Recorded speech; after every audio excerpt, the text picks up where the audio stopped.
ಮಾಡಬೇಕು ಅಂತ ಒಂದು ಮಾತಾಡಿದ್ರಿ. ಈಗ 2 ವರ್ಷ ಸರ್ಕಾರ ಪೂರೈಸ್ತಿದೆ ಇದ್ರ ಬಗ್ಗೆ ನಾನು ಸದುದ್ದೇಶದಿಂದ ಹೇಳಿದ್ದೀನಿ. ಯಾಕಂದರೆ ರಾಜಕೀಯವಾಗಿ ಪಾರ್ಟಿ ಕಟ್ಟಬೇಕಾದ್ರೆ ತ್ಯಾಗ ಮಾಡೋಕ್ಕಿದ್ದಾರೆ.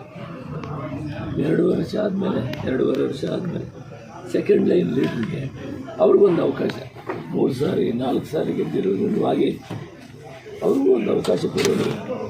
ಮುಂದೆ ಭವಿಷ್ಯದಲ್ಲಿ 2028ರಲ್ಲಿ ನಮ್ಮ ಅಧ್ಯಕ್ಷರು ಹೇಳ್ತಾರೆ, ನಮ್ಮ ಮೂಲ ಉದ್ದೇಶ ಪ್ರದೇಶ ಕಾಂಗ್ರೆಸ್ ಸಮಿತಿ ಅಧ್ಯಕ್ಷರೇ ಹೇಳ್ತಾರೆ, ನಮ್ಮ ಮೂಲ ಉದ್ದೇಶ 28ಕ್ಕೆ ನಾವು ಮತ್ತೆ ಸರ್ಕಾರ ಕಾರ್ಯಕ್ರಮವನ್ನು ಕೊಟ್ಟಿದ್ದೇವೆ, ಜನಪರ ಕಾರ್ಯಕ್ರಮಗಳನ್ನು ಕೊಟ್ಟಿದ್ದೇವೆ, ಅಭಿವೃದ್ಧಿ ಕೆಲಸಗಳನ್ನು ಮಾಡ್ತಾ ಇದ್ದೇವೆ ಅಂತೇಳಿ ಹೇಳಿ ಅದಕ್ಕೆ ಪೂರಕವಾಗಿ ಬೆಂಬಲ ಆಗಬೇಕಾದ್ರೆ ಸೆಕೆಂಡ್ ಲೈನ್ವರೆಗೂ ಕೂಡ ಅವಕಾಶ ಕೊಡಬೇಕು ಅನ್ನೋ ಉದ್ದೇಶ ಇಟ್ಕೊಂಡು ಆ ತೀರ್ಮಾನ ಮಾಡೋದು ಹೈಕಮಾಂಡ್.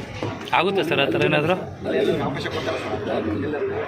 ನಾನು ಸ್ಟ್ಯಾಂಡಲ್ಲಿ ಬಂದವಳೆ ಸರ್ ಆಗುತ್ತಾ ಸರ್ ಆ ಥರ ಏನೋ ಶಫಲ್ ಏನಾಗುತ್ತೆ ಸರ್? ಹೈಕಮಾಂಡ್ ಸರ್ CM ಬದಲಾವಣೆ ಅಂತ ಹೇಳ್ತಾ ಇದ್ರು ಸರ್, 2 ವರ್ಷ ಆದಮೇಲೆ ಬದಲಾವಣೆ ಆಗುತ್ತೆ ಅಂತ. ಇಲ್ಲ, ಅದನ್ನು ಯಾವುದೇ ತೀರ್ಮಾನಗಳಾಗಿಲ್ಲ. CM ಮುಂದುವರೆತಾರೆ, KPCC ಅಧ್ಯಕ್ಷ ಅವರೇ ಮುಂದುವರೆತಾರೆ. ಇನ್ನೊಂದು ಈಗ ಯುದ್ಧ ವಿರಾಮ ಸದ್ಯ ಸರ್ ಈಗ ಇಲ್ಲಿಂದ ಹೊಸ ಅಧ್ಯಾಯ ಶುರು ಮಾಡ್ತೀರಾ ಅಂತ? ಅವರೆಲ್ಲ ಕೆಲಸ ಮಾಡಿದ್ದಾರೆ, ಅವ್ರಿಗೂ ಒಂದು ಅವಕಾಶಗಳು ಮನೆಗೆ ಬರ್ತದೆ. ಅಲ್ಲ ಸರ್ ಊಟ ಮಾಡಿ ಸರ್, ಅಲ್ಲ ಸರ್ ಊಟ ಮಾಡಿದ್ವಿ sir.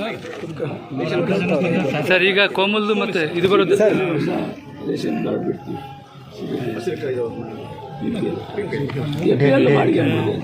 Sir sir DCC bank Komal 2 election ಬರ್ತಾ ಇದೆ ಸರ್ ಈಗ. ಇಲ್ಲ,